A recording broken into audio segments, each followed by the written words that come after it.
continue dans le partage des expériences avec maintenant celui de CWF, qui est un groupe leader de la mode enfant luxe. Et comment du coup le groupe a réussi en quelques années seulement à faire du e-commerce un de ses canaux de vente bien, les plus rentables. Et pour parler de ce sujet, j'appelle Benjamin Laurie pour le groupe CWF et Romain Dehaut chez Imakina NIPM Company. Merci. Tiens Romain, je te confie. Merci. Bonjour à toutes et à tous, et merci d'être là pour cette plénière. Alors, l'un des mots qui caractérise le plus le retail ces dernières années, c'était contestablement celui de l'omnicanal.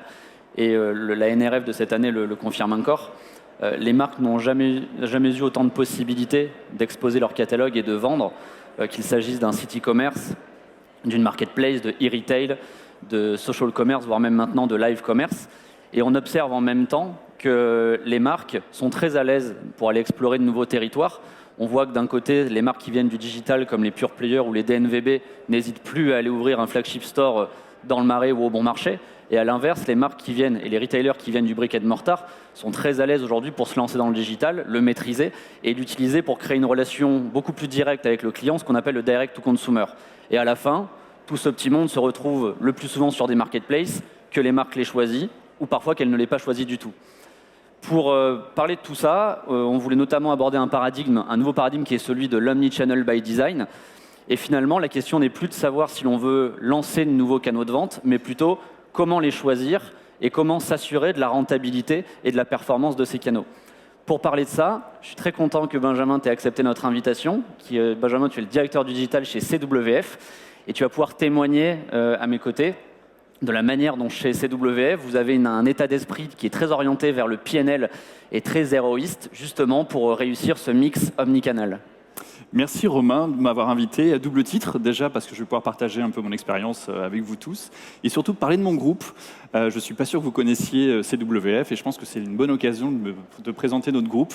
On est un groupe basé aux Herbiers, et on est le spécialiste de la mode enfant. On accompagne des marques, plutôt avec un positionnement haut de gamme, luxe, et on développe pour eux la gamme enfant. Et le mieux pour expliquer notre métier, c'est un petit film qui dure 1 minute, comme ça en plus je parle pas. Non, je plaisante. On a fait un petit film effectivement qui explique un peu notre savoir-faire. Donc on est basé aux Herbiers et l'idée effectivement c'est que c'est des marques adultes qui nous confient la gamme enfant et on développe de A à Z toute la collection enfant. Donc ça va du design jusqu'à la production et jusqu'à la distribution. Notre groupe fait à peu près 280 millions d'euros de chiffre d'affaires. On a une distribution qui est multicanale. On a historiquement une activité qui est wholesale, où en fait on vend à des revendeurs. Donc typiquement, on a des partenaires comme Children's Salon ou Melijo qui vendent nos produits sur leur site, mais on a également les marques adultes qui vendent également forcément nos produits. Et à côté de ça, 50% de notre business est porté par une activité retail. Et dans le retail, en fait, on est présent dans tous les department stores ou grands magasins en Europe et même à travers le monde. On est présent aux États-Unis, on est présent au Japon, etc. Et on a une enseigne qui s'appelle Kids Around. Je ne suis pas sûr non plus que vous connaissiez notre marque enseigne. On a à peu près une 60aine de boutiques en Europe, en France principalement, au UK, en Espagne, en Italie. Et on a un site internet qui s'appelle kidsaround.com. Voilà. Ça fait 5 ans maintenant que je travaille pour ce groupe-là. Et en 5 ans, effectivement, j'ai eu la chance, avec mon président, de développer cette activité digitale. Avant, on n'était pas du tout présent sur la partie digitale, à part sur la partie wholesale. Et effectivement, on a beaucoup investi sur le développement en B2C sur la partie digitale. Donc le film va pas tarder, je pense, à se terminer. On a un magnifique showroom rue de Courcelles à Paris. On est là-bas depuis toujours. Et donc là, on voit effectivement le packaging de Kids Around, notre marque enseigne. Voilà le panel de nos différentes marques que l'on a dans notre portefeuille. On a 16 marques, comme je vous le disais, avec un positionnement plutôt haut de gamme luxe. On travaille avec des Boss, avec des Givenchy, avec des Chloé, avec des Lanvin. Et on a également des marques propres comme Billy Blush et Carrément Beau que nous avons lancé il y a quelques années maintenant. Donc, toujours, bien sûr, dans la mode enfant. Plus de 50 ans d'expérience, comme je vous le disais. On se dit numéro 1, effectivement, de la mode luxe enfant. Un chiffre retail assez fort par rapport à l'historique que l'on pouvait avoir. Et maintenant, on va se focuser sur la partie digitale pour vous expliquer un petit peu ce qu'on a fait durant ces 5 dernières années. On a vu dans la vidéo, Benjamin, beaucoup de gens qui travaillaient à la conception des vêtements et à la production. Juste pour avoir un ordre d'idée, ça représente combien de personnes sur l'effectif total de CWF? Alors sur l'effectif total, on est à peu près 150 personnes qui travaillent sur la partie design. En fait, Pour respecter l'ADN de nos marques, et c'est extrêmement important, on a des studios qui sont dédiés à chacune de nos marques. Et dans un studio, on a à peu près une dizaine de personnes qui travaillent sur la partie créative et la partie production. Donc ça fait à peu près effectivement 150 personnes qui travaillent exclusivement sur la partie design. Donc là, vous avez une petite, chronologie de l'activité digitale chez CWF, juste pour vous parler un petit peu de Kids The Rand et quelle a été la stratégie du groupe. Donc depuis 2018, on a développé l'enseigne Kids The Rand, kidstherand.com, et petit à petit, on s'est développé sur différents pays. Mais ce qui a fait la force, quelque part, de notre marque enseigne, c'est qu'on s'est appuyé avec des partenaires, très clairement les marketplaces. C'est des sachants, ils savent faire du marketing, ils ont leur base de données, ils sont bien positionnés sur la partie fashion. Donc assez naturellement, Kids The Rand s'est associé avec ces marketplaces-là pour très vite être présent sur les différents marchés sur lesquels on vous souhaitait être présent. Il y a un double impact. Le premier, c'est bien sûr communiquer sur notre marque enfant. Tout le monde connaît la marque adulte Boss, mais on ne connaît pas forcément la gamme enfant. Donc ces marketplaces-là sont un véhicule quelque part de l'image de la marque enfant. Donc ça nous a aidé quelque part à travailler la marque enfant sur le digital. Et le deuxième aspect qui est extrêmement important, c'est que c'est Kids The Rand qui vend sur les marketplaces. Et donc du coup, ça quelque part, ça aide aussi à construire l'image de Kids The Rand. Nous, on se focus sur la partie service, sur la partie transport, sur la partie qualité, et nos partenaires marketplace sur la partie plutôt acquisition et marketing. Ça fait une belle roadmap en quelques années. Pour avoir un ordre d'idée, le digital aujourd'hui chez CWF, ça représente quelle part alors, chiffre d'affaires? On parlait de 280 millions à peu près de chiffre d'affaires Global Group, et le digital en B2C, c'est 14% du groupe. Donc effectivement, on a fait une très belle croissance sur ces 5 dernières années.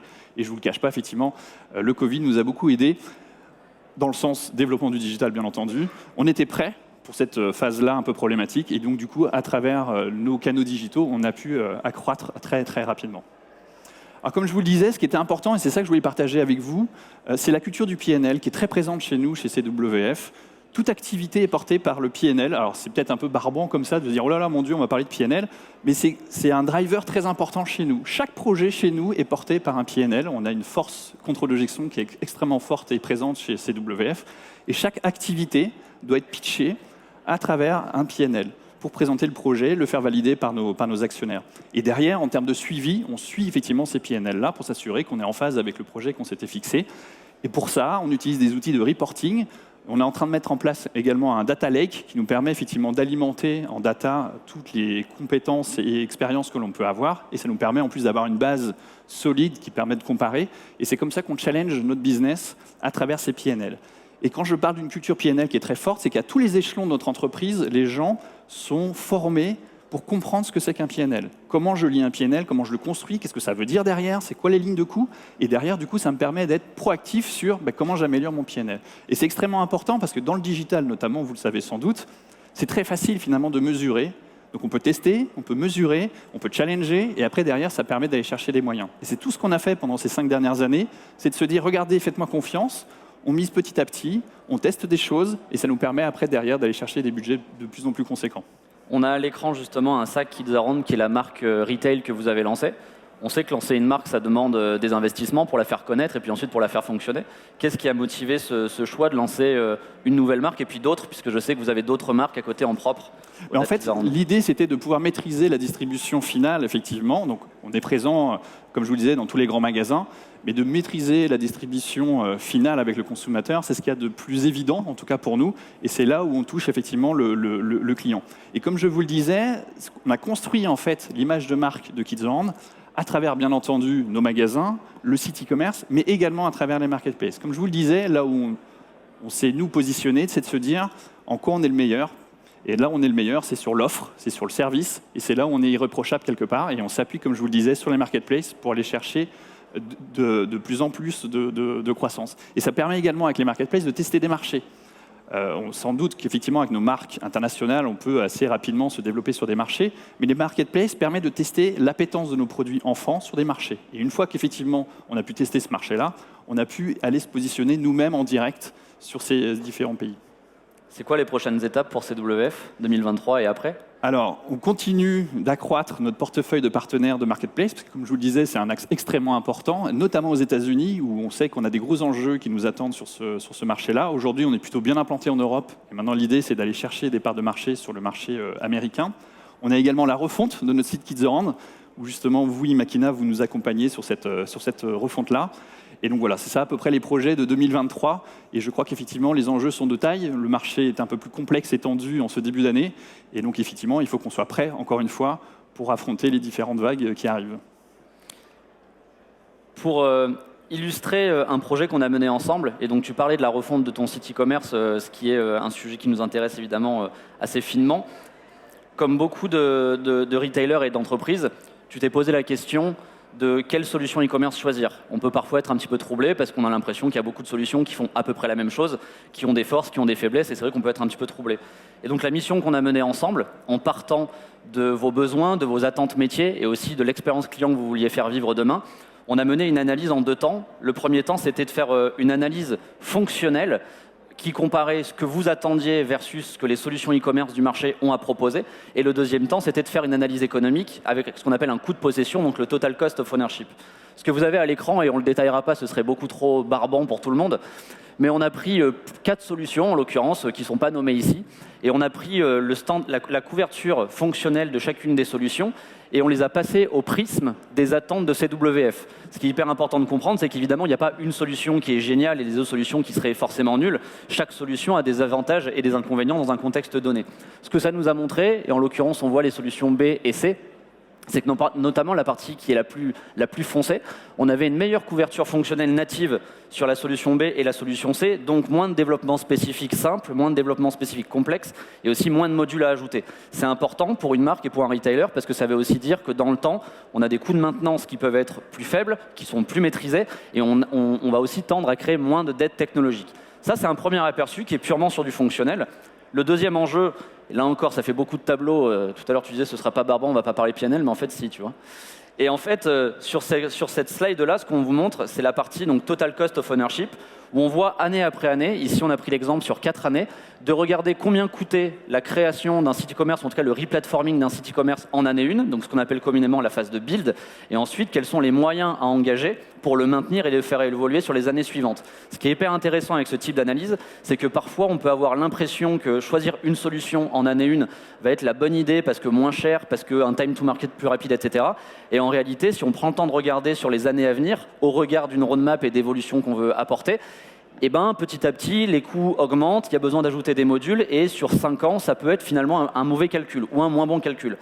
Donc nous, en notre qualité Imakina, en agence qui est totalement agnostique aux technologies, parce qu'on en maîtrise un certain nombre, on apporte cet éclairage, en l'occurrence à toi, Benjamin, et à CWF, pour qu'à la fin, vous preniez une décision sans doute plus éclairée et que vous soyez totalement autonome sur la suite du projet.